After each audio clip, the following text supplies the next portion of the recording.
the thing that I would say, the thing that I would say, somebody, a mentor of mine taught me there in my 20s. He said, you know, one way to add a little bit less stress or detract some stress from your life is if you knew what the maintenance number is at any given point, right? So if you if you knew, you said, okay, and on in any given month, as long as I can bring in, let's just make up a number, $5,000.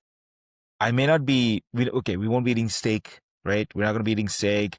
We may have to cut out a few of the like going out. We may have to cut out like some of the, maybe some sports things for my kids. Like, we may have to cut out some things, but we will have a roof over our heads.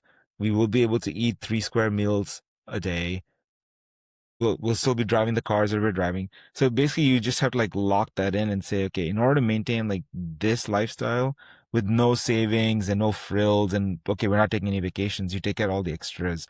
What is it? And once you know that number, it actually helps a lot from your mental fortitude, because what happens is when you think about losing a job or falling sick or something like that, you don't think like, oh my God, we're gonna go homeless. You're just like, okay, I just need to be able to bring in 5 grand, you know? And maybe that's doing 2 jobs, 3 jobs. Maybe it's doing a little consulting here, something else there. It actually helps you a lot from like how you think about the maintenance part of it versus, oh my God, I got to bring in this whatever I was making. Because chances are you don't need all that.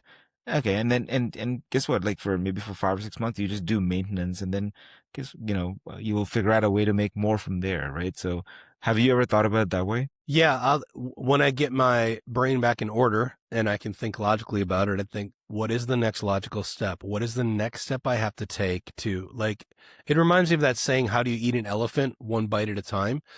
Mm. Instead of worrying about, oh my gosh, we're going to be homeless, look at that number that we need to make. And what is the next step? Is that I need to reach out to, I need to follow up with this client that was going to close the deal and we never did it.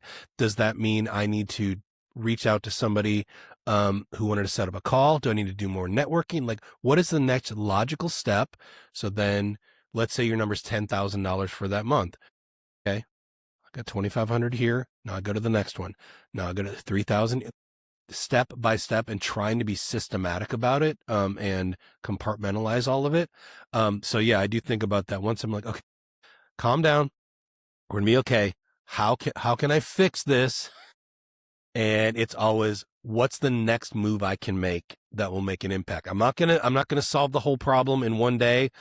If the revenue's low in the account and there's not much coming in for what can I do right now?